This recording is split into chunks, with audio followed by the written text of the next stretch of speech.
arrivons maintenant à l'autre question cruciale. Combien faut-il de nains pour creuser en 2 jours un tunnel de 28 mètres dans du granit?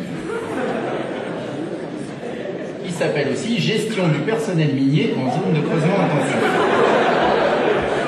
Vous savez combien nous autres... De petite taille, minier de petite taille. Oui, nous aimons le langage administratif, hein, beaucoup. Alors, donc, le sujet. Le granit. Voilà.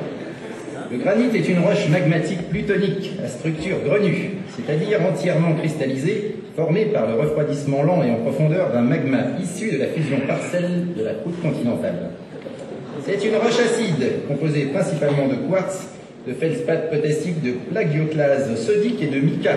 Les roches volcaniques sont des rhyolites, là, bien là. Bon. Il y a du mica dedans, vous avez le chocolat avec les vaches violettes? Oui, oui. Vous avez dit que la marmotte, elle met dans le papier d'aluminium. Vous avez tous compris que c'était une roche dure. Donc c'est pas si facile que ça de creuser dedans. Les nains. Les nains sont des êtres humanoïdes de petite taille, avec une barbe, 2 bras, 2 jambes et un casque. Et une odeur pestilentielle. Ils sont aussi très durs et très acides. Slide suivant. Un nain seul, muni d'une pioche standard, avance à la vitesse de 3 mètres par jour, sur un modèle standard, granit standard, avec une pioche standard, qui permet le passage d'un nain et de son équipement. Standard. Voilà. Sachant qu'on ne peut pas mettre plus de 3 nains en même temps, on travaille sur un tunnel standard, parce qu'il manque de la place, donc ils n'arrêtent pas de se battre. On voit bien que s'ils étaient plus de 3, non, c'est ma pioche, non, c'est mon bout de caillou. Donc, ils arriveraient donc à 9 mètres par jour, soit 18 mètres en 2 jours. Donc c'est pas assez, c'est insuffisant pour atteindre 28 mètres. Nous considérons bien sûr qu'on attaque le tunnel par un seul bout, parce qu'il y a toujours des petits malins qui disent « Ah oui, mais alors, nous, c'est l'autre bout et tout. » Non, non. Donc, sur le slide suivant, nous verrons qu'on ajoute une équipe de nuit. Donc voilà déjà à 6 nains. Bon, là c'est bon, on atteindra la distance. Alors, pour le slide suivant, s'il vous plaît, voilà.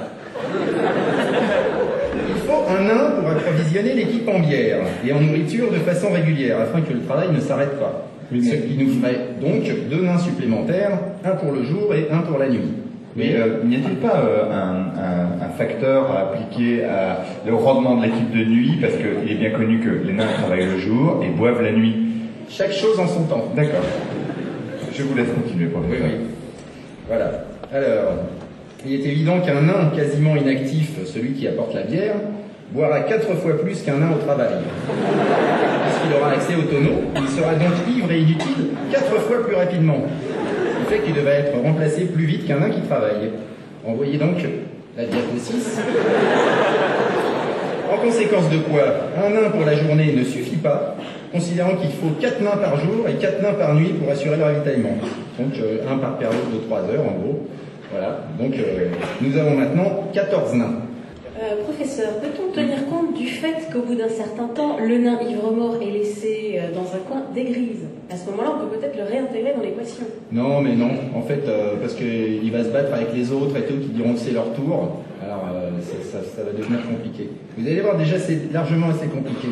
Alors, la diapo suivante, s'il vous plaît. Les nains de nuit auront besoin d'un cordon de sécurité pour les empêcher de rejoindre la plus proche taverne au lieu de travailler. Parce que la nuit, le nain, il est attiré par la taverne comme ça.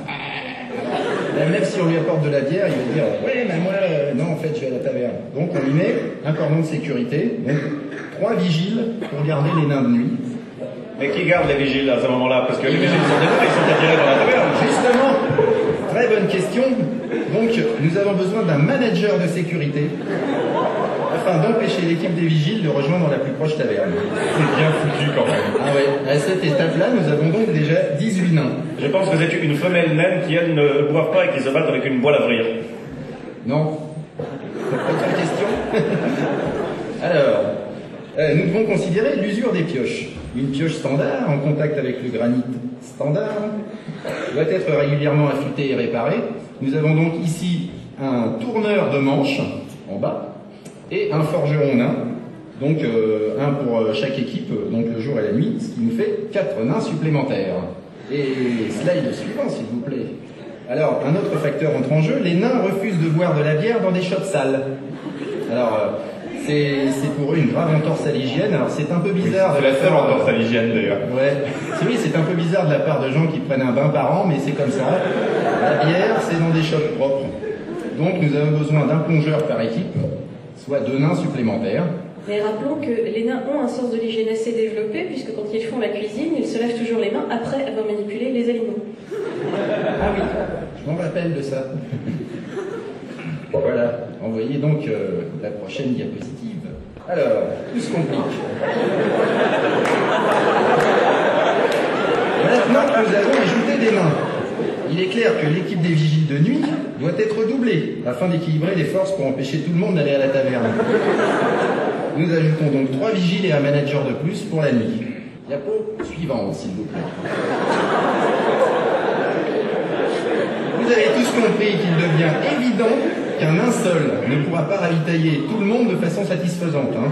Ah non, moi j'avais pris cette bière-là, ah non, mais la blonde c'est pour moi. Et tout.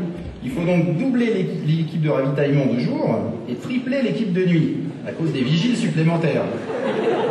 Bon, c'est déjà assez compliqué, ce qui nous fait 12 nains de plus. Et diapo suivante, on se rend compte qu'un plongeur ne suffit pas pour laver la vaisselle de tout le monde. Donc on a encore besoin d'un plongeur supplémentaire pour le jour et pour la nuit. Diapo suivante, voilà. Donc à ce stade-là, nous avions 42 nains. Et on se rend compte que finalement, même avec une meilleure vision nocturne que les humains, les nains, c'est quand même pas les elfes, hein, la vision nocturne. Alors, ce qui se passe, c'est quand ils creusent la nuit, bon, bah, je te fous un coup de pioche dans le pied, je te fous un coup de pioche dans l'œil, et après, les tunnels, c'est pas carré, quoi. Alors, bon, c'est pas rond non plus, c'est un peu bizarre. Donc, il faut une équipe d'éclairage de chantier, donc des porteurs de lanternes. On ajoute 4 porteurs de lanternes pour l'équipe de nuit. Et, qu'est-ce que je disais d'autre? Diapo suivante, s'il vous plaît. Voilà. Alors, la présence d'un grand nombre de nains et de bières au même endroit peut à tout moment dégénérer en bataille. Alors, bon, ça peut être pour diverses raisons. Hein.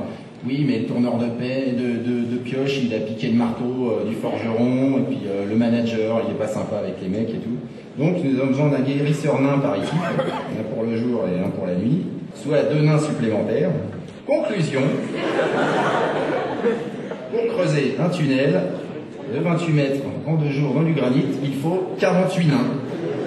Voilà. Vous en savez assez.